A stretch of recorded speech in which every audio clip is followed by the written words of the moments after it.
प्राज्ञिक विद्यार्थी परिषद नेपालद्वारा आयोजित कानुन विद्यार्थीहरूको प्रथम राष्ट्रिय सम्मेलनको यस दोस्रो सत्रमा मञ्चमा उपस्थित मिलनजी, विद्यार्थी परिषदका राष्ट्रिय संगठन सचिव आदरणीय नारायण प्रसाद ढकालजी, राष्ट्रिय महासचिव छितराजी, आदरणीय व्यक्तित्व हाम्रा अतिथि आनन्द पालिवाल सर, विद्यार्थी परिषदका प्रमुख कार्यकर्ता बन्धुहरू र यो सम्मेलनमा उपस्थित देशभरका कानुन क्षेत्रका विद्यार्थी बन्धुहरू,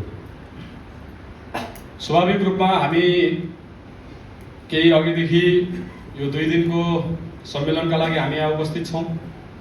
उद्घाटन सत्र सम्पन्न भइसकेको छ। उद्घाटन सत्रमा हामीले यो सम्मेलनको उद्देश्य, सम्मेलनको आगामी दिशा, यसको बारेमा चर्चा चिन्तन स्वाभाविक रूपमा गऱ्यौँ र हामी यहाँ सबै प्राज्ञिक विद्यार्थी परिषदको माध्यमबाट जोडिएका छौँ। प्राज्ञिक विद्यार्थी परिषद नेपाल यो सम्मेलनको माध्यम बनेको छ। हुनसक्छ यहाँ केही कार्यकर्ताहरू, केही विद्यार्थीहरू विद्यार्थी परिषदको विचारसँग केही समय अगाडिदेखि जोडिएर आफ्नो इकाइमा विद्यार्थी परिषदका गतिविधिहरूमा विद्यार्थी परिषदको नेतृत्व गर्दै हामी अगाडि बढिरहेका हुन सक्छौँ। केही हुनसक्छ भर्खरै मात्र विद्यार्थी परिषदसँग जोडिएर यो सम्मेलनमा हामी उपस्थित छौँ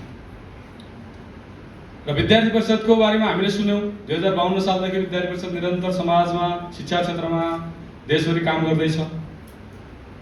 यसका केही विचारहरूको बारेमा पनि हामीले मोटामोटी सुन्यौँ, सुनिरहेका पनि छौँ र यो सत्रमा अझै हामीले विस्तृत रूपमा विद्यार्थी परिषद के हो, विद्यार्थी परिषदको विचार के हो, त्यसको बारेमा जान्ने प्रयास गर्नेछौँ। मैले बुझाउने प्रयास गर्नेछु।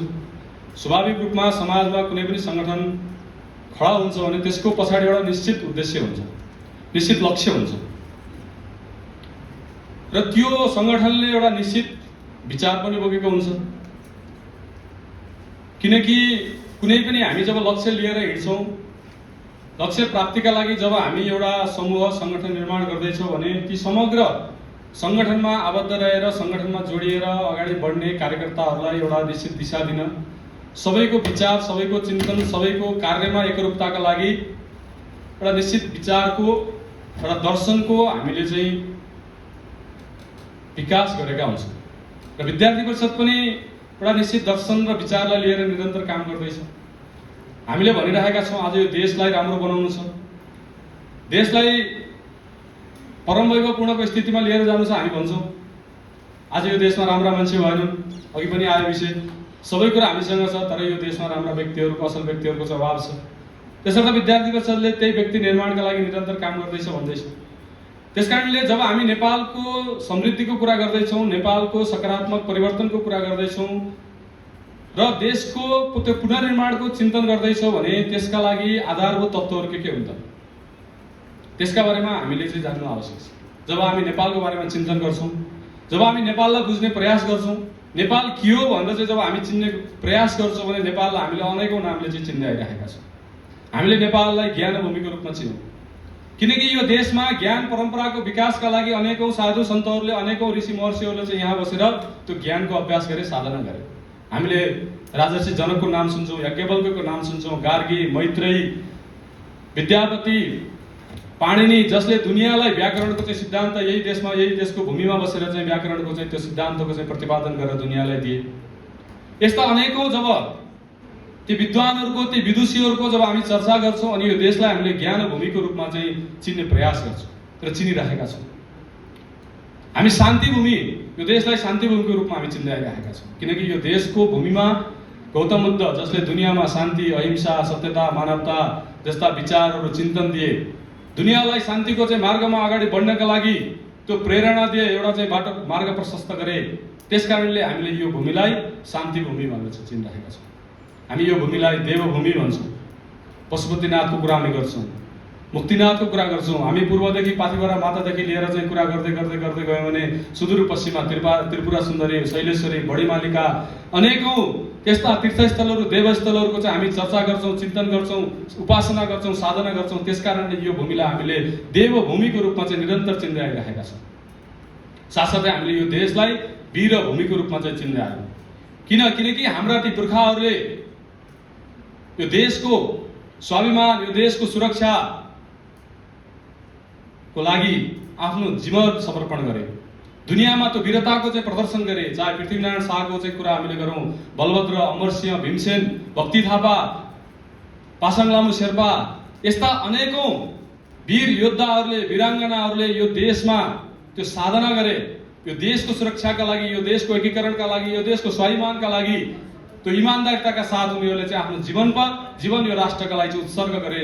त्यस कारणले हामीले यो देशलाई वीरहरूको भूमिको रूपमा पनि चिन्डाइरहेका छौँ। त्यसर्थ हामी वीरका गाथाहरू गाउँछौँ, वीरताका गाथाहरू गाउँछौँ। दुनियाँमा आज नेपालको परिचय हिजोका दिनमा वीरहरूको चाहिँ देशको रूपमा, वीर योद्धाहरूको चाहिँ परिचयको रूपमा चाहिँ यो देशको चाहिँ परिचय स्थापित भएको छ। जब हामी चर्चा गर्दै जान्छौँ अध्यात्म भूमिको रूपमा, आध्यात्मिक भूमिको रूपमा यो देशलाई हामी चिन्छौँ। किनकि यो देशमा, यो देशका ती वन जङ्गल कुना कन्दराहरूमा हजारौं ऋषिहरूले चाहिँ तपस्या गरे, साधना गरे। मोक्ष प्राप्तिका लागि यहाँ आएर उनीहरूले चाहिँ दशकौंसम्म तपस्या साधना गरे। हामी खप्तर बाबाको चाहिँ नाम सुनिरहेका छौँ, स्वर्गदारी महाप्रभुको हामी नाम सुन्छौँ, शिवपुरी बाबाको नाम सुन्छौँ, गलेश्वर बाबाको नाम हामी सुन्छौँ, हामीले स्वामी परमानन्द सरस्वतीजीको हामी नाम सुन्छौँ। यस्ता अनेकौं सन्तहरू, चाहे हामी पर्पनाचार्यको चाहिँ हामी नाम सुनौँ, यलम्बरको, फाल्गुनन्दको, शङ्खधर साख्वाको, यस्ता अनेकौं व्यक्तिहरूले यो भूमिमा बसेर त्यो अध्यात्मको साधना गरे, आध्यात्मिक चिन्तन गरे। त्यसकारणले हामीले यो भूमिलाई त्यो आध्यात्मिक भूमिको रूपमा चाहिँ हामीले चिन्ने गर्छौँ। साथसाथै यो देशको त्यो सुन्दरता, पहाड, हिमाल, तराई, यहाँका प्राकृतिक छटाहरू, यहाँको सुन्दरता, प्राकृतिक स्रोत, साधनहरू, यी सबै कुराहरूले गर्दाखेरि हामीले नेपाललाई त्यो प्राकृतिक सुन्दरताले भरिएको देशको रूपमा हामीले चाहिँ यसलाई चाहिँ चिन्दैछौँ। यसका अनेकौं परिचयहरू छन्। जब हामी अनेकौं आयामबाट यो देशलाई बुझ्ने प्रयास गर्छौँ, यो देशको अध्ययन गर्ने प्रयास गर्छौँ, यो देशलाई जान्ने प्रयास गर्छौँ, अनि हामीमा त्यो एउटा गर्वको भाव आउँछ। हामी स्वयंप्रति चाहिँ गर्वान्वित हुन्छौँ कि म यो देशको एउटा चाहिँ नागरिक भएर जन्मने अवसर प्राप्त गरेँ। यो देशको परिचयको साथमा मैले आफूलाई चाहिँ अगाडि बढाउने त्यस प्रकारको चाहिँ अवसर प्राप्त गरेँ। त्यस प्रकारको गौरवको अनुभूति हामीले चाहिँ आफ्नो चाहिँ जीवनमा हामी गर्न सक्छौँ।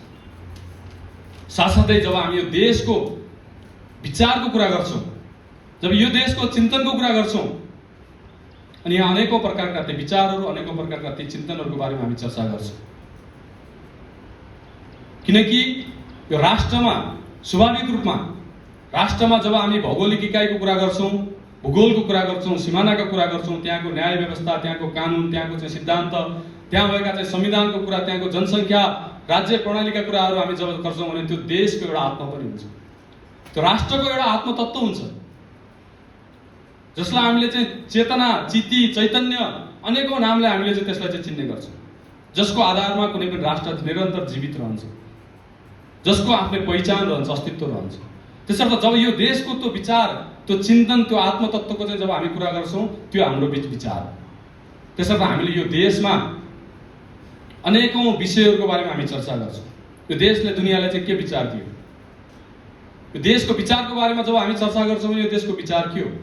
हामीले भन्यौँ समग्र दुनियाँलाई हेर्ने हाम्रो दृष्टिकोण के हो?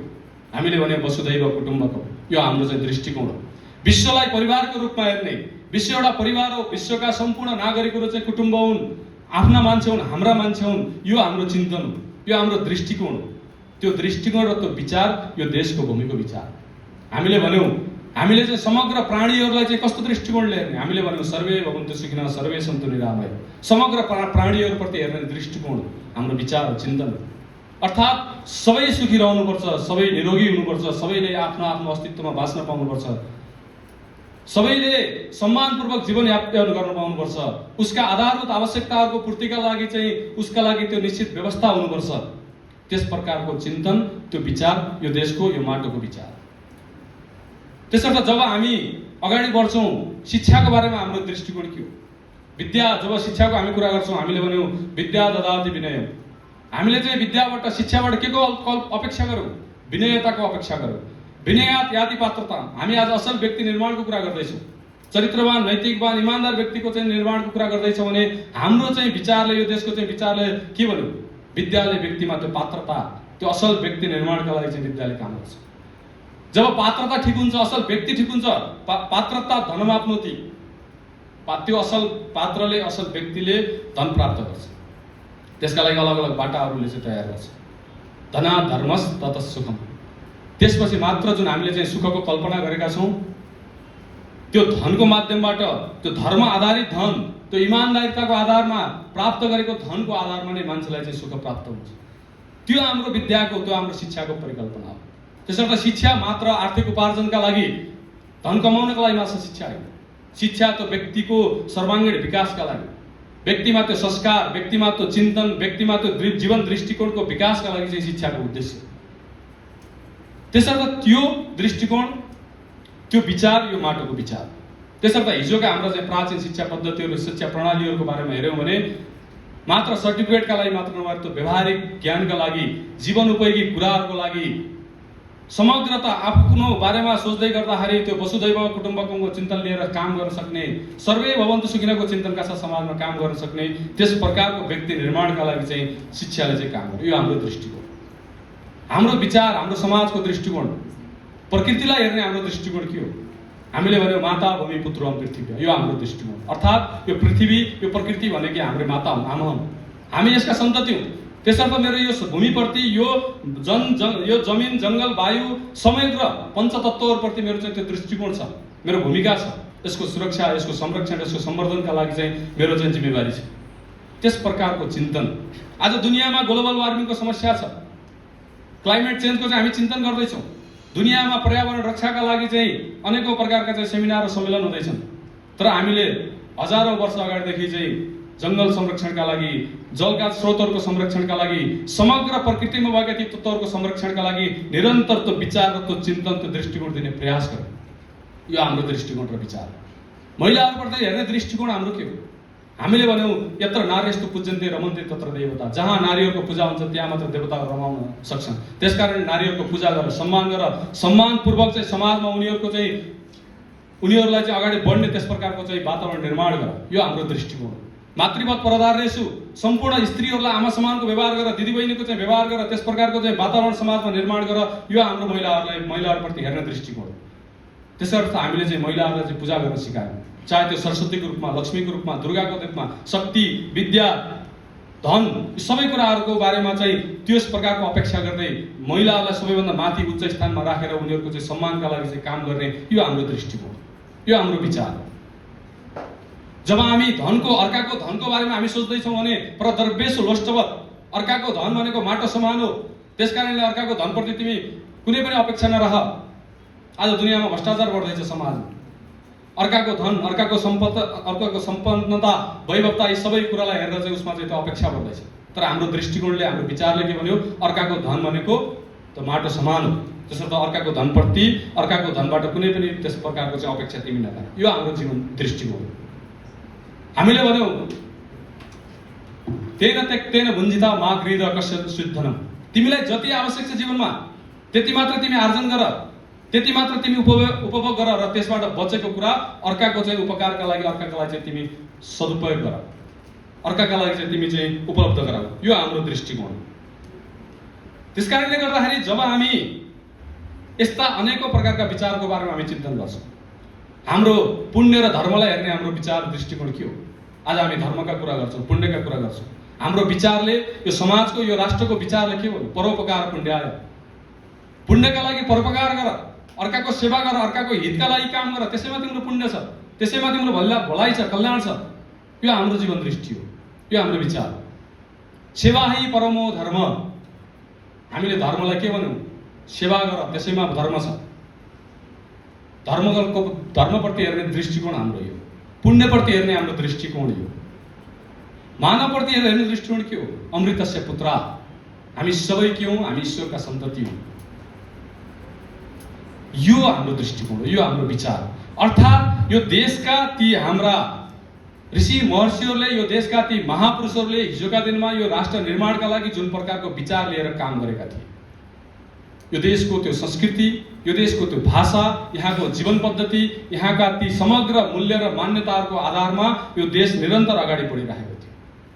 त्यसर्थ हामीले यो देशलाई त्यो देवभूमि भन्यौँ, अध्यात्म भूमि भन्यौँ, ज्ञान भूमि भन्यौँ, समग्र ऋषिहरूको, समग्र ती विद्वानहरूको चाहिँ भूमिको रूपमा चाहिँ हामीले यसलाई चाहिँ चिन्यौँ।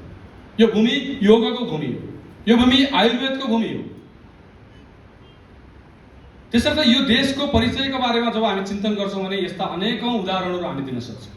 अनेकौं विचारहरू यो देशबाट जन्मिए र दुनियाँलाई यी विचारहरू दिनका लागि निरन्तर हिजोका दिनमा प्रयासहरू भए र यसैको आधारमा हाम्रो समाज व्यवस्था, अघि हामी कानुनको कुरा गर्दै थियौँ, चाहे मनुको हामीले चाहिँ न्याय व्यवस्थाको कुरा गरौँ, चाहे कौटिल्यको न्याय व्यवस्थाको कुरा गरौँ, त्यतिखेर हामीले चाहिँ न्यायाधीशलाई के भन्थ्यौँ? धर्मासन, धर्माध्यक्ष, अघि पनि कुरो आयो। त्यसर्थ त्यो प्राचीन ज्ञान परम्परा, प्राचीन न्याय परम्परा, प्राचीन समाज व्यवस्था, यो हाम्रो देशको त्यो आत्मतत्व, यो देशको त्यो प्राण तत्व जसले यो देशलाई, यो राष्ट्रलाई जीवन्त राखिरहेको छ, जीवित राखिरहेको छ। तर यो विचारहरू बीचको कालखण्डमा जब जब आधुनिकता, जब जब भौतिकता, जब जब बाह्य विचारहरूको चाहिँ प्रवेश, बाह्य विचारहरूको चाहिँ अभ्यास यो देशमा, यो भूमिमा हुन थाल्यो, त्यस पछाडि यी विचारहरू कमजोर बन्दै गए। यी विचारहरू हाम्रा चाहिँ पाठ्यक्रमहरूबाट, हाम्रा शिक्षा नीतिहरूबाट, हाम्रा व्यावहारिक जीवनहरूबाट यी विचारहरू चाहिँ हराउँदै गए अनि यहाँनिर बिस्तारै समस्याहरू आउन थाले। यहाँ अनेकौं प्रकारका विचारहरूले चाहिँ काम गरे। हामीले यो देशको माटोको विचारको बारेमा संक्षिप्त त चर्चा गरौँ। पृथ्वीनारायण शाहको विचार जसले समग्र राष्ट्रलाई एक तत्त्वमा बाँध्ने प्रयास गरे, गौतम बुद्धको विचार जसले यो दुनियाँलाई मानवताको चाहिँ त्यो सन्देश दिने प्रयास गरे, यो देशका ती अनेकौं विभूतिहरू, महापुरुषहरूको विचार जसले समग्र मानवता, समग्र कल्याण, समग्र सबैको हितको बारेमा चाहिँ चिन्तन गरे। चिन्तन मात्र गरेनन्, त्यसको आधारमा आफ्नो जीवन परम्परा, आफ्नो चाहिँ जीवन पद्धतिको चाहिँ विकास गरे र त्यही दिशामा समाज व्यवस्थालाई चाहिँ निरन्तर अगाडि लिएर गए। हामीले सुन्ने गर्छौँ गोर्खाको त्यो न्याय व्यवस्था,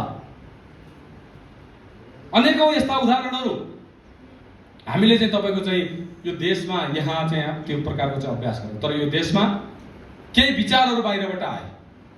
आज जुन विचार यो देशलाई अनेकौं तरिकाले चाहिँ यो देशमा अभ्यास भइरहेको छ, हामीले सुन्ने गर्छौँ। कानुनका विद्यार्थीहरू छौँ, यसमा म धेरै डिपली जान चाहन्न, हामीले अध्ययन गर्नु आवश्यक छ। यदि हाम्रो विचार, यदि यो देशका महापुरुषहरूले जुन विचार लिए, यहाँका चाहिँ तिनी सन्त महन्तहरूले चाहिँ जुन विचार लिए भने आज दुनियाँमा चाहिँ यो देशमा आएर चाहिँ यो विचारलाई चाहिँ कमजोर बनाउने प्रयास कसले गरे? हामीले सुन्ने गर्छौँ कम्युनिजम, आज हामीले चाहिँ सुन्ने गर्छौँ क्यापिटलिजम, सोसियलिजम। आज तपाईको चाहिँ हामीले चाहिँ नेपालमा अनेकौं राजनीतिक पार्टीहरू देखिरहेका छौँ जसले पुँजीवादको नाममा, समाजवादको नाममा, कम्युनिजमको नाममा यो देशमा राजनीतिक अभ्यासहरू गरे। स्वतन्त्रताको नाममा, आधुनिकताको नाममा, भौतिक विकासको नाममा उनीहरूले मात्र अर्थलाई, धनलाई, सत्तालाई र सत्ताको अधिकारलाई केन्द्रबिन्दुमा राखेर उनीहरूले काम गरे। कसैले भने सत्ता र चाहिँ सत्ताको अधिकार सीमित व्यक्तिमा हुनुपर्छ भने, समग्र नागरिकहरू चाहिँ कसैले भने सत्ताको नियन्त्रणमा हुनुपर्छ भने, कसैले भने व्यक्तिको नियन्त्रणमा हुनुपर्छ भने, अर्थात् उनीहरूले मात्र उनीहरूको विचारले अर्थतन्त्रलाई, मात्र उनीहरूले त्यो राजनीतिक व्यवस्था, राज्य व्यवस्थालाई चाहिँ उनीहरूले चाहिँ प्रतिनिधित्व गरे। उनीहरूले त्यो मानवलाई, त्यो समाज व्यवस्थालाई, मानव व्यवस्थालाई, मानवको जीवनका ती अनेकौं तमाम पक्षहरूलाई चाहिँ उनीहरूले कहिले पनि सम्बोधन गर्न सकेन। त्यसकारणले दुनियाँमा पुँजीवादको नाममा चाहिँ खडा भएका राष्ट्रहरूको आज हामीले हेऱ्यौँ भने उनीहरूको देशमा भौतिक सम्पन्नता त हामीले देख्छौँ, तर त्यहाँको त्यो मानव व्यवस्था, मानव सभ्यता सबैभन्दा आज बढी समस्या त्यहाँ देख्छौँ। अमेरिकाको उदाहरण हामीले लियौँ भने सबैभन्दा बढी मानिसमा तपाईँको चाहिँ डिप्रेसनको चाहिँ रेट आज अमेरिकाका नागरिकमा छ।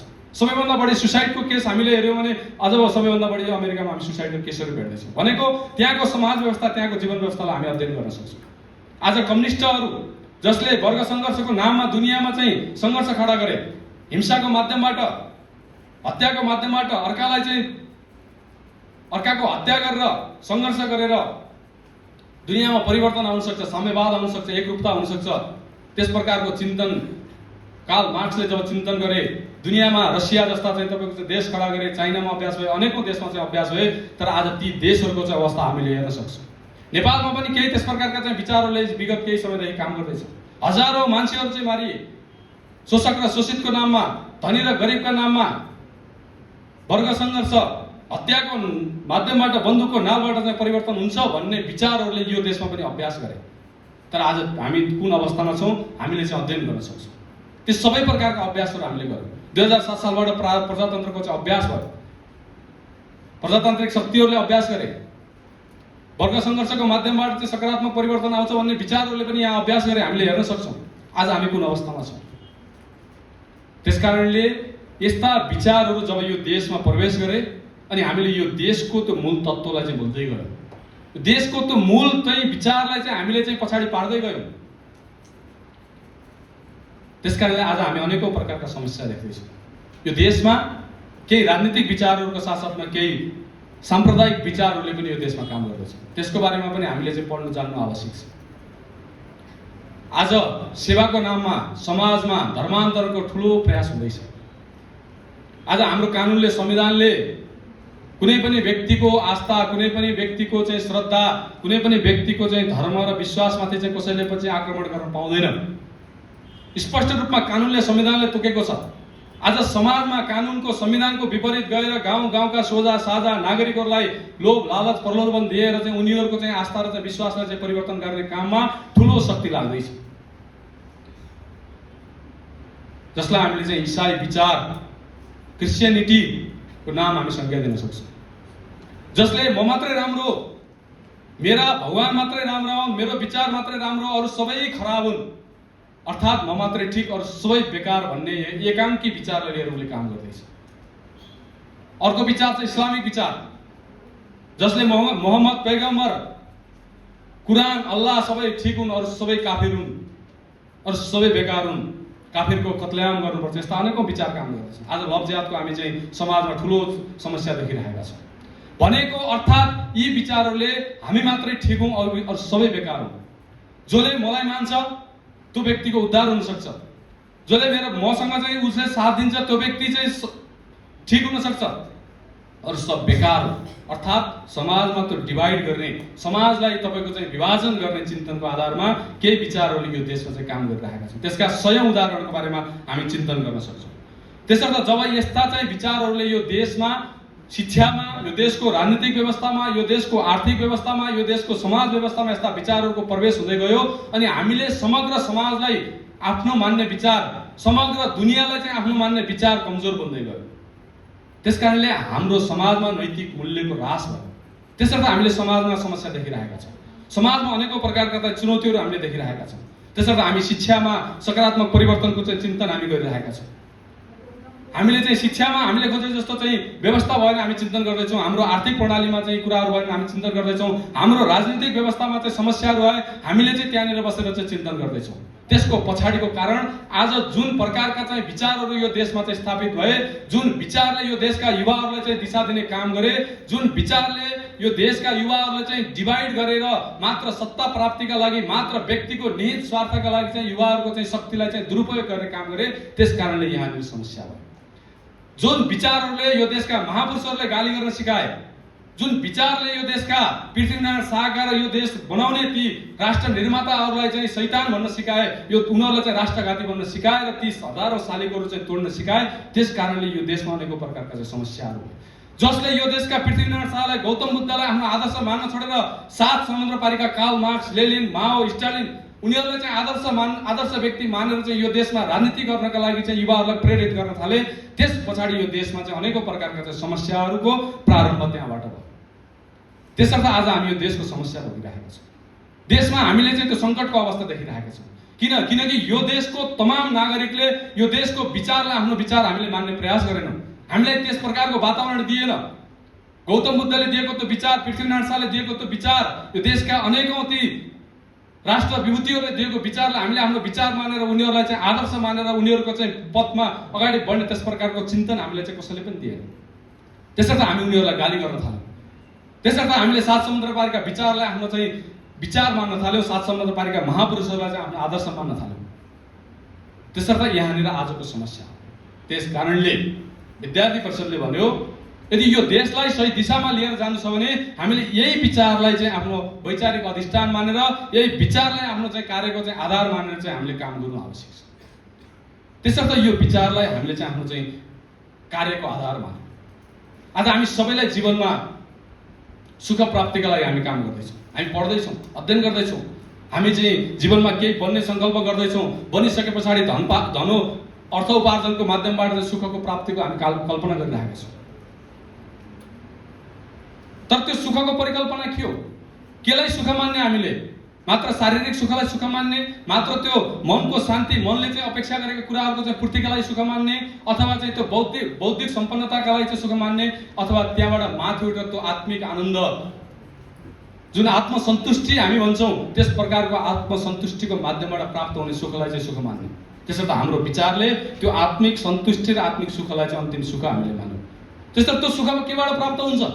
जब हामी सर्वजना हिताय सर्वजना सुखाय अर्थात् सम्पूर्ण नागरिकको हितको बारेमा हामी सोच्छौँ, सम्पूर्ण नागरिकहरूको चाहिँ सुखको बारेमा हामी सोच्छौँ, त्यहाँनिर चाहिँ बल्ल चाहिँ त्यो आत्माको आनन्द, आत्मिक आनन्द चाहिँ हामीले चाहिँ प्राप्त हुन्छ। त्यसर्थ त्यस प्रकारको चिन्तनको आधारमा हामीले यो समाजमा काम गर्नु आवश्यक छ। त्यसर्थ विद्यार्थी परिषदले यो देशको यही विचारले लिएर चाहिँ आफ्नो कार्यलाई अगाडि बढायो। त्यसर्थ हामीले के भन्यौँ? राष्ट्रको पुनर्निर्माण हामीले चाहिँ हाम्रो लक्ष्य तय गर्यौँ। परम वैभवपूर्ण राष्ट्र निर्माण हामीले भन्यौँ। परम वैभव भनेको सम्पूर्ण कुराहरूले चाहिँ सम्पन्न राष्ट्र, मात्र आर्थिक सम्पन्नता, ठुला ठुला बिल्डिङ, जीडीपी तपाईँको चाहिँ ग्रोथ रेट बढी, त्यसको आधारमा मात्र राष्ट्रको चाहिँ सम्पन्नता र चाहिँ तपाईँको चाहिँ विकास मापन हुन सक्दैन। त्यो देशको हरेक नागरिकको त्यो चेतनाको स्तर, हरेक नागरिकको समाज राष्ट्रप्रतिको जिम्मेवारीको बोध, हरेक नागरिकको चाहिँ जीवनको चाहिँ ती अनेकौं आयामहरूका चाहिँ बारेमा चाहिँ जब हामी चिन्तन गर्छौँ, जब त्यो आत्माको चाहिँ आनन्दको चाहिँ परिकल्पना गर्छौँ, त्यहाँबाट मात्र तपाईँको चाहिँ एउटा चाहिँ सुखको त्यो परम वैभवपूर्ण राष्ट्रको परिकल्पना गर्न सक्छौँ। त्यसर्थ चाहिँ यो देशको सर्वाङ्गीण विकास, यो देशका हरेक नागरिकहरूको चाहिँ त्यो आफ्नो अस्तित्वको साथमा उनीहरूले चाहिँ जीवनयापन गर्न पाउने जुन परिस्थिति निर्माण हुन्छ, तब मात्र त्यो परम वैभवपूर्ण स्थिति हुन सक्छ। त्यसर्थ चाहिँ हामीले के भन्यौँ? परम वैभवपूर्ण राष्ट्रको चाहिँ प्राज्ञिकको चाहिँ लक्ष्य। त्यसर्थ हामीले राष्ट्रको पुनर्निर्माण भन्यौँ। अर्थात् आज अनेकौं क्षेत्रमा समस्या देख्दैछौँ। त्यसर्थ ती समग्र समस्याहरूको समाधानको माध्यमबाट एउटा आदर्श राष्ट्र निर्माण गर्ने विद्यार्थी परिषदको लक्ष्य। जब हामी राष्ट्रको पुनर्निर्माणको सङ्कल्प गर्दैछौँ भने त्यसको आधार के? मात्र भाषणले राष्ट्र पुनर्निर्माण हुनेवाला त छैन। मात्र तपाईँको चाहिँ एउटा क्षणिक आन्दोलनले मात्र राष्ट्र पुनर्निर्माण हुनेवाला त छैन। त्यसर्थ विद्यार्थी परिषदले भन्यो यो देशको त्यही सनातन विचार जुन अघि हामीले भन्यो, यो देशको त्यो माटोको विचार, यो देशको आत्मतत्व, त्यो प्राण तत्वको चाहिँ आधारमा यो देशलाई चाहिएको त्यो असल व्यक्ति निर्माण। जब समग्र समाजलाई, समग्र राष्ट्रलाई चाहिँ आफ्नो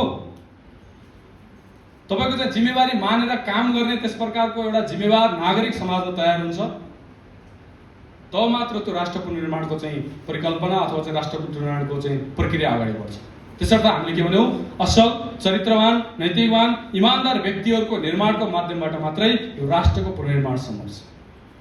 त्यसर्थ जब असल व्यक्तिको हामी, चरित्रवान व्यक्तिको हामी कुरा गर्दैछौँ, नैतिकवान व्यक्तिको कुरा गर्दैछौँ भने त्यो व्यक्तिलाई असल, चरित्रवान र नैतिकवान बनाउनका लागि चाहिँ विचार कहाँबाट ल्याउने हो? यही हाम्रो जीवन पद्धतिबाट ती कुराहरूको चाहिँ अभ्यास हामीले गर्ने। यिनै हाम्रा विभूतिहरूले, यिनै महापुरुषहरूले जुन प्रकारको अभ्यास हिजोका दिनमा गरे, त्यही कुरालाई लिएर चाहिँ आजको चाहिँ यो समयमा हामीले त्यसको अभ्यास गर्दै आउनेवाला दिनमा यो समाजले, राष्ट्रले जुन प्रकारको चाहिँ व्यक्तिको अपेक्षा गरेको छ, त्यस्तो प्रकारको चाहिँ व्यक्ति निर्माणका लागि चाहिँ निरन्तर चाहिँ समाजका अलग अलग क्षेत्रमा काम गर्ने यो विद्यार्थी परिषदको चाहिँ कार्य हो। त्यसर्थ हामीले भन्यौँ व्यक्ति निर्माण राष्ट्र पुनर्निर्माणको चाहिँ हाम्रो माध्यम हो। त्यसर्थ व्यक्ति निर्माण हामीले भन्दैछौँ, व्यक्ति निर्माणका लागि चाहिँ हामीले कहाँ अभ्यास गर्ने? स्वाभाविक रूपमा आजको यो देशको शिक्षा क्षेत्रमा हामीले चाहिँ काम गर्नु आवश्यक छ। किनकि यो देशलाई चाहिने त्यो जनशक्ति निर्माण गर्ने थलो भनेको चाहिँ शिक्षा क्षेत्र हो।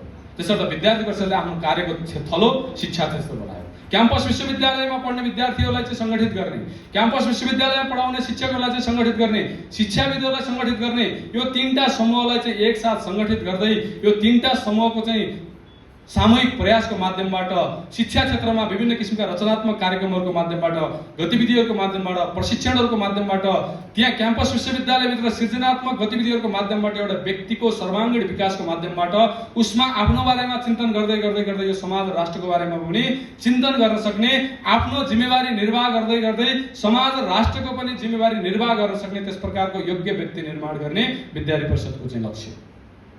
त्यसर्थ हामीले देशभरि क्याम्पस विश्वविद्यालयमा हाम्रा गतिविधिहरूलाई अगाडि बढायौँ। क्याम्पसलाई हामीले चाहिँ हाम्रो कार्यको क्षेत्र बनायौँ। त्यसर्थ आज यदि शिक्षा क्षेत्रलाई चाहिँ हामीले चाहिँ ठिक गर्दै शिक्षा क्षेत्रको माध्यमबाट उसलाई चाहिँ हातमा सर्टिफिकेटको साथसाथमा व्यवहारमा अनेकौं प्रकारका ती स्किलहरू दिँदै, ती जीवन जिउने कलाहरू सिकाउँदै उसको व्यक्तित्व र उसको नेतृत्व क्षमताको चाहिँ निखारताको साथमा यो देशलाई केन्द्रबिन्दुमा राखेर काम गर्न सक्ने त्यस्तो आदर्श व्यक्ति निर्माणका लागि विद्यार्थी परिषदले निरन्तर कार्य गर्दै गयो। र हामीले भन्यौं यदि यो देशको शिक्षा क्षेत्रलाई चाहिँ हामीले चाहिँ ठिक गर्नु छ भने यो देशको शिक्षा क्षेत्रको दलीय राजनीतिलाई हामीले चाहिँ ठिक गर्नु आवश्यक छ। त्यसर्थ विद्यार्थी परिषदले दलगत राजनीति र राष्ट्रिय राजनीतिलाई अलग गर्दै दलीय राजनीतिमा युवाहरूको भूमिका र राष्ट्रिय राजनीतिमा युवाहरूको भूमिकालाई चाहिँ हामीले चाहिँ अलग तरिकाले व्याख्या गर्यौं। हामीले भन्यौं आज जुन प्रकारको राजनीतिक दलहरूले यो देशको युवा शक्तिलाई दुरुपयोग गरिरहेका छन् त्यहाँबाट माथि उठेर विद्यार्थी परिषदका हजारौं कार्यकर्ताहरूले काम गर्नु आवश्यक छ। यो देशका राष्ट्रसँग जोडिएका तमाम मुद्दाहरूमा चाहिँ विद्यार्थी परिषद यो देशका युवाहरू चाहिँ निरन्तर सक्रिय हुनु आवश्यक छ। यो देशको संविधान कस्तो बन्नुपर्छ, यो देशको शिक्षा नीति कस्तो बन्नुपर्छ, महिला सुरक्षाका लागि आवश्यक नीति र नियमहरू चाहिँ कस्ता हुनु आवश्यक छ, यो देशको रोजगारी, यो देशको समृद्धि, यो देशका अनेकौं नीतिहरूको चाहिँ निर्माणमा यो देशका हरेक युवाहरूको चाहिँ भूमिका हुनु आवश्यक छ। त्यसलाई हामीले राष्ट्रिय राजनीतिको चाहिँ संज्ञा दियौं। तर कुन राजनीतिक पार्टीलाई चाहिँ हामीले चाहिँ जिताउने, कुन राजनीतिक पार्टीको जय जयकार गर्ने, कुन नेताको चाहिँ पछाडि लागेर हामीले चाहिँ उसको चाहिँ जय जयकार गर्दै हिँड्ने, त्यहाँबाट माथि युवाहरू उठ्नु आवश्यक छ। त्यसकारणले चाहिँ हामीले चाहिँ नारा दियौं स्टुडेन्ट्स पावर नेशन्स पावर। विद्यार्थी शक्ति राष्ट्र शक्ति हो। विद्यार्थीको शक्ति राष्ट्रको हितमा प्रयोग हुनु आवश्यक छ।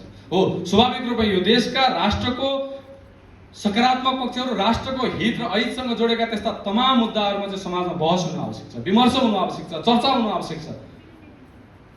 र राज्य सञ्चालन गर्ने ती निकायहरूलाई हाम्रो चाहिँ सुझाव, हाम्रो चाहिँ दबाव र हाम्रा प्रेसर हुनु आवश्यक छ।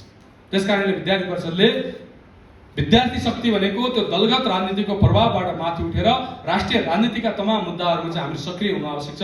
त्यस प्रकारको चाहिँ चिन्तनका साथमा चाहिँ हामीले चाहिँ निरन्तर काम गर्दै गयौँ।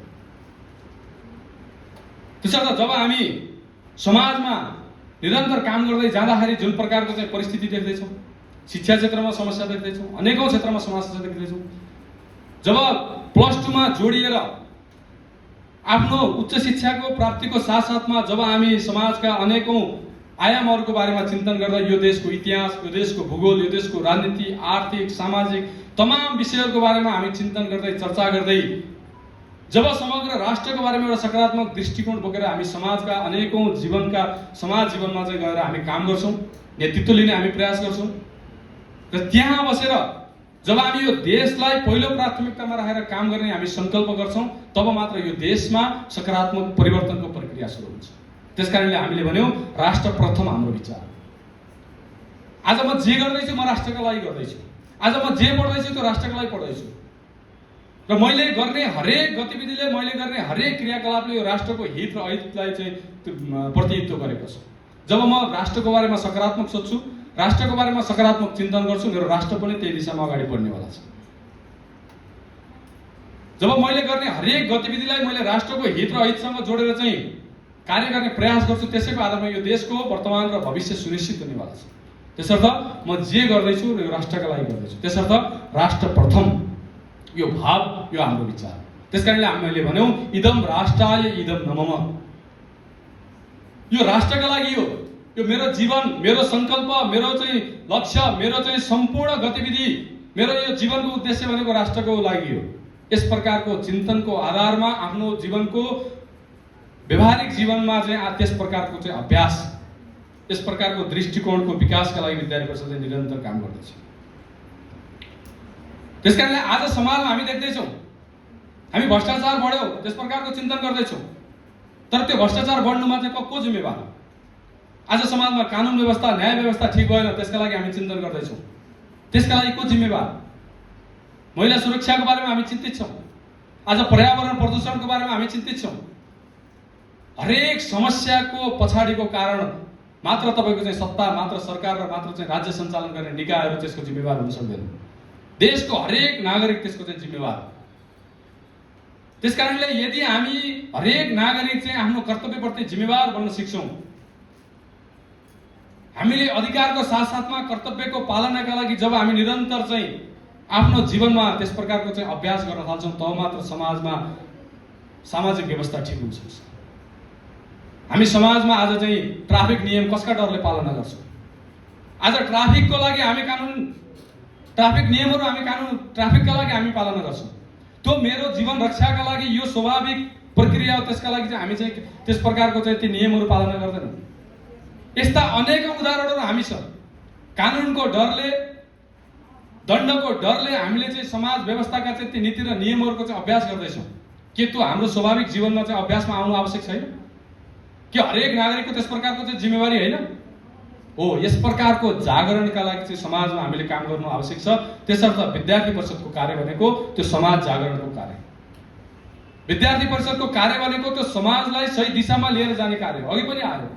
त्यसर्थ विद्यार्थी परिषदको कार्य भनेको समाजलाई स्वतन्त्र रूपमा सङ्गठित गर्दै समाजलाई सकारात्मक चिन्तनको आधारमा अगाडि बढाउँदै एउटा चाहिँ सशक्त सामाजिक सङ्गठन निर्माण गर्ने विद्यार्थी परिषदको चाहिँ प्रयास हो। त्यसकारणले हामीले चिन्तन गर्नु आवश्यक छ। हामीले दुनियाँमा नेपालको परिचयलाई, दुनियाँमा मेरो परिचयलाई कुन रूपमा लिएर जाने? म जहाँ जान्छु आज हामी चाहिँ ठुला ठुला गफ गर्छौँ नेपाललाई स्विजरल्यान्ड बनाउने, ठुला ठुला सिङ्गापुरका कुरा गर्छौँ नेपाललाई यो देश जस्तो बनाउने, नेपाललाई अर्को फलानु देश जस्तो बनाउने। तर हामीले नेपाललाई नेपाल जस्तो बनाउनका लागि चाहिँ हाम्रो प्रयास के? हामीले दुनियाँबाट लिने भन्दा पनि हामीले दुनियाँलाई के दिन सक्छौँ? त्यसकारणले यो देशको हरेक युवाले दुनियाँमा जाँदाखेरि त्यो नेपाललाई लिएर जानु आवश्यक छ, नेपाल बोकेर जानु आवश्यक छ। नेपालको त्यो पहिचान, नेपालको त्यो इतिहास, नेपालको त्यो संस्कृति, नेपालको त्यो सभ्यता, तमाम कुराहरूलाई चाहिँ दुनियाँमा लिएर जानु आवश्यक छ। त्यो भूमिका यो देशको चाहिँ हरेक नागरिकको भूमिका हो। त्यसकारणले अरूबाट चाहिँ लिने भन्दा पनि हामीले चाहिँ अरूलाई के दिन सक्छौँ? हाम्रो त्यो ज्ञान परम्परा, हाम्रो त्यो संस्कृति, हाम्रो त्यो सभ्यता, हाम्रो त्यो सहिष्णु विचार, सहिष्णु चिन्तन हामी दुनियाँलाई दिन सक्छौँ। त्यसकारणले हामीले अरू जस्तो बन्ने, अरू जस्तो बनाउने भन्दा पनि हाम्रो चाहिँ स्ट्रेन्थ के हो, यो देशको स्ट्रेन्थ के हो, ताकत के हो यो देशको? त्यसकारणले त्यो देशको यो शक्तिको आधारमा यो देशको पुनर्निर्माण कसरी हुन सक्छ यसको बारेमा चाहिँ चिन्तन गर्नु आवश्यक छ। त्यसैले यो देशको वर्तमान र भविष्यको साक्षी तपाईँ हामी हो। यो देशको वर्तमान र भविष्यको चाहिँ जिम्मेवार पनि तपाईँ हामी नै हो। त्यसकारणले हाम्रो वर्तमानका हरेक गतिविधि, वर्तमानको हरेक सोच, वर्तमानको हरेक चिन्तनको आधारमा यो देशको भविष्य निर्धारण हुनेवाला छ। त्यसकारणले यो देशका हरेक नागरिकमा सकारात्मक सोचको विकास हुनु आवश्यक छ। हरेक नागरिकमा त्यो राष्ट्रिय जिम्मेवारीको चिन्तनको चाहिँ विकास हुनु आवश्यक छ।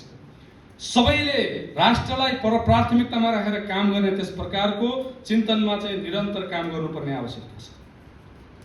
र समाजमा त्यस्तो एउटा स्वतन्त्र शक्तिको आवश्यकता समाजले महसुस गरेको छ र त्यो शक्तिको पूर्तिका लागि विद्यार्थी परिषद निरन्तर काम गर्दैछ। 27 वर्षदेखि निरन्तर कुनै पनि राजनीतिक दलको झण्डा नबोकिकन, कसैको सहयोग बिना, कसैको आड भरोसाको बिना विद्यार्थी परिषद एउटा चाहिँ जिरो लेभलबाट सुरु भएर देशको 77 जिल्लामा आफ्नो चाहिँ सङ्गठन विस्तारका लागि चाहिँ सक्षम भएको छ। देशका सबै विश्वविद्यालयमा आज विद्यार्थी परिषद खडा छ।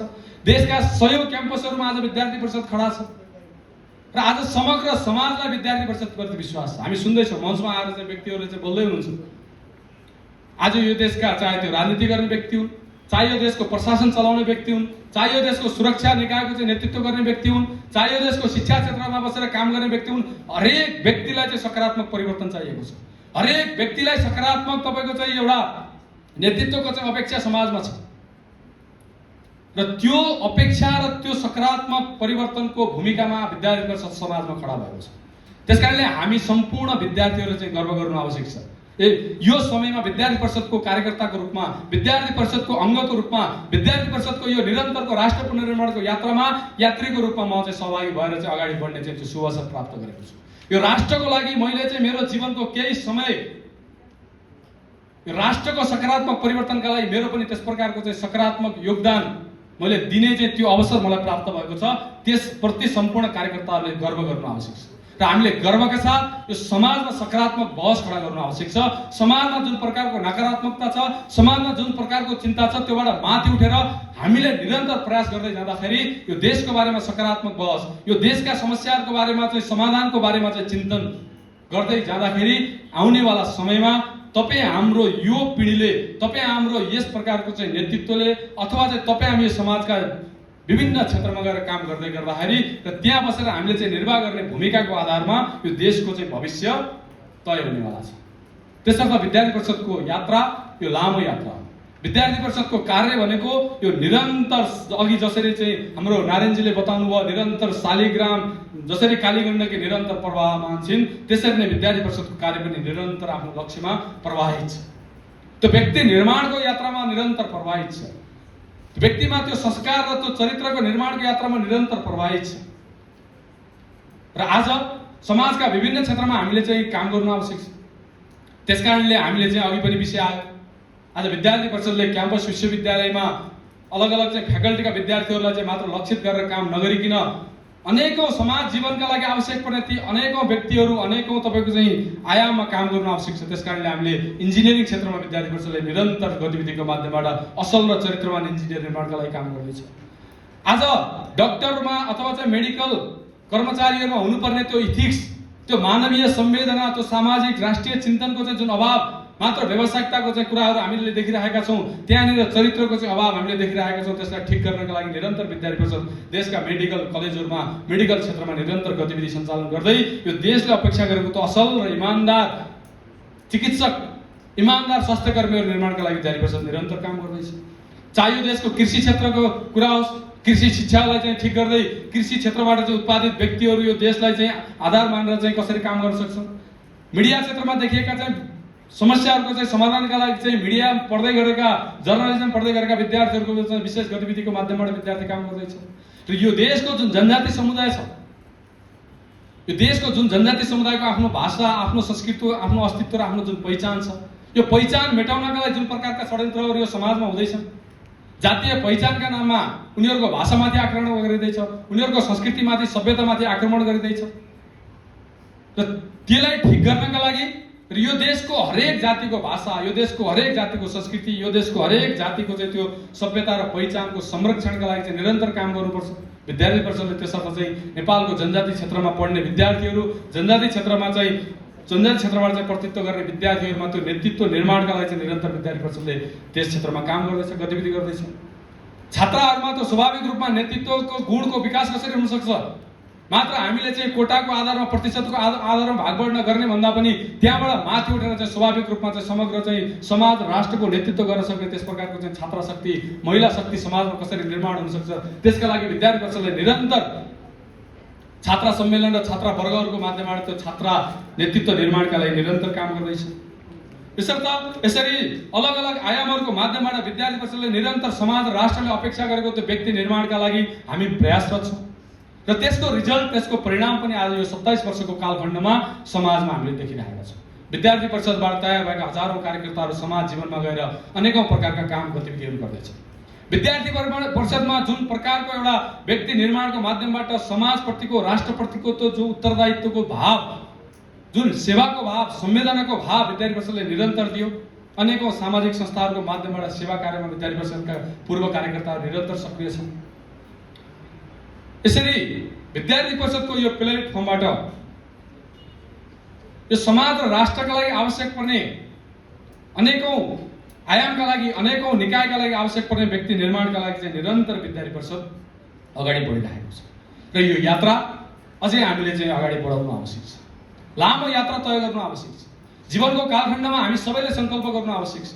विद्यार्थी परिषदको यो कार्यलाई, विद्यार्थी परिषदको यो विचारलाई मैले आत्मसात गर्दै आउनेवाला दिनमा यो विचारको प्रवाहका लागि म पनि एउटा चाहिँ महत्त्वपूर्ण चाहिँ व्यक्तिको रूपमा चाहिँ स्थापित हुनेछु।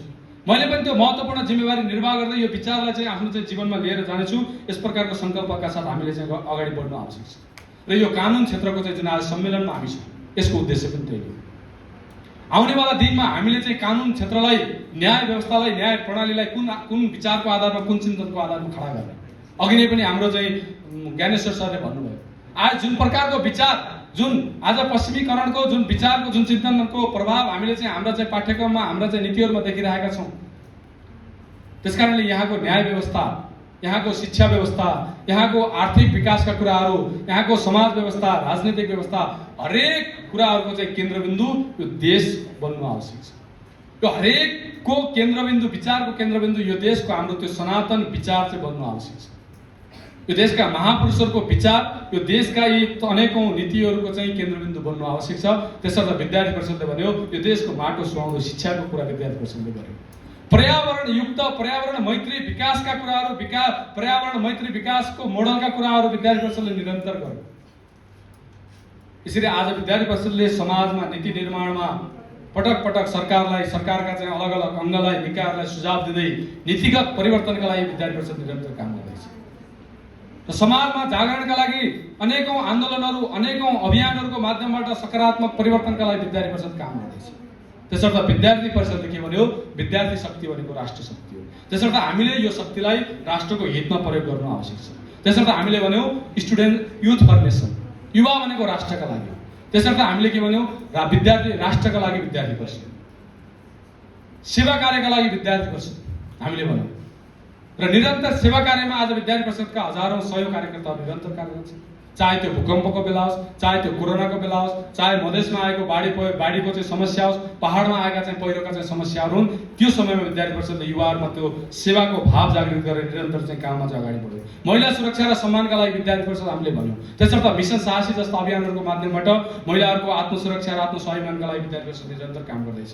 भाषा, संस्कृति, सभ्यता र पहिचानको रक्षाका लागि युवा विद्यार्थी परिषद हामीले भन्यौँ। त्यसर्थ हामीले भन्यौँ अलग भाषा अलग देश फेरि पनि हाम्रो देश, यो नाराको साथमा समग्र देशको त्यो अलग भाषा, अलग संस्कृति र अलग पहिचानको चाहिँ संरक्षणका लागि निरन्तर हामी चाहिँ अगाडि बढिरहेछौँ। सामाजिक सद्भाव र सौहार्दताका लागि विद्यार्थी परिषद हामीले भन्यौँ। त्यसकारणले जब मधेसमा आन्दोलन भयो, हिमाल पहाड तराई हामी सबै दाजुभाइ यस प्रकारको नारा दिएर, मेचीदेखि काली हामी सारा नेपाली यस प्रकारका नारा दिएर चाहिँ समग्र समाजलाई त्यो एकताको सूत्रमा, त्यो बन्धुत्वको सूत्रमा चाहिँ बाँध्नका लागि निरन्तर चाहिँ विद्यार्थी परिषदले चाहिँ काम गर्दै गयो। र अन्तिममा यी तमाम विचार, तमाम चिन्तन र तमाम गतिविधिहरूको माध्यमबाट विद्यार्थी परिषदले लक्ष्य तय गर्यो, नेपाल आमाको जय। हामीले पटक पटक नारा लगाउँछौँ नेपाल आमाको जय। यो नेपाल आमाको जय मात्र नारा होइन, यो एउटा भाव हो, एउटा विचार हो, एउटा संकल्प हो। यो हरेक नागरिकको जिम्मेवारी हो। त्यसर्थ त्यो नेपाल आमाको जयका लागि मेरो विचार, मेरो चाहिँ कर्तव्य र मेरो चाहिँ जिम्मेवारी के हो, त्यस प्रकारको भावको जागृतिका लागि विद्यार्थी परिषदले निरन्तर काम गर्दै अगाडि बढिरहेको छ। निरन्तर त्यो नेपाल आमाको जयका लागि संकल्पबद्ध भएर समाजका, राष्ट्रका सम्पूर्ण जिल्लाहरूमा, सम्पूर्ण क्षेत्रमा गएर आफ्ना गतिविधिहरू रचनात्मक, सामाजिक, सेवामूलक, शैक्षिक अनेकौं गतिविधिको माध्यमबाट हामी निरन्तर अगाडि बढेका छौँ। र हामीले आउनेवाला दिनमा यो देशको, यो माटोको विचार, यो सनातन विचार, यो देशका ती अघि भनेका चाहिँ विचारका चाहिँ केन्द्रबिन्दुलाई आत्मसात गर्दै यो देशको पुनर्निर्माणका लागि, यो देशको सकारात्मक परिवर्तनका लागि एउटा सशक्त शक्ति, एउटा सामूहिक शक्ति, एउटा चाहिँ सामाजिक शक्ति निर्माणको दिशामा हामी सम्पूर्ण चाहिँ संकल्पबद्ध भएर अगाडि बढ्नु आवश्यक छ। त्यसर्थ हामीले भन्यौँ ज्ञान, शील र एकता यो हाम्रो चाहिँ मूल मन्त्र हो। यो समग्र देशको बारेमा ज्ञानको हामीले चिन्तन गर्यौँ, त्यसको साथसाथमा व्यक्तिगत चरित्र र त्यो राष्ट्रिय चरित्रको चाहिँ चिन्तनको चाहिँ कुरा गर्दै अन्तिममा समग्र युवालाई, समाजलाई एकताको सूत्रमा बाँधेर सकारात्मक परिवर्तनका लागि, सहीलाई सही र गलतलाई गलत भन्न सक्ने त्यस प्रकारको चाहिँ शक्ति निर्माणका लागि विद्यार्थी परिषद निरन्तर काम गर्दैछ। र यो यात्रामा तपाईँ हामी चाहिँ संकल्पबद्ध भएर र यो कानुन क्षेत्रको जुन पहिलो चाहिँ सम्मेलन हुँदैछ, यो पहिलो सम्मेलनले एउटा चाहिँ समग्र देशको कानुन व्यवस्थालाई, न्याय व्यवस्थालाई, हाम्रो कानुन शिक्षा प्रणालीलाई सकारात्मक दिशा दिन सकोस्, त्यस प्रकारको चाहिँ चिन्तन, त्यस प्रकारको चाहिँ शक्ति, त्यस प्रकारको चाहिँ सामर्थ्य तपाईँ हामी सबैलाई प्राप्त होस्। आराध्य देव पशुपतिनाथको साथसाथमा यो देशका तमाम महापुरुषहरू, राष्ट्रिय विभूतिहरूबाट हामीलाई त्यो चाहिँ सत् प्रेरणा, तपाईँको चाहिँ इच्छा र सत् सङ्कल्प चाहिँ हामी सबैलाई चाहिँ प्राप्त होस् भन्ने अपेक्षाको साथमा मेरो विषयलाई यही अन्त्य गर्दछु। धन्यवाद।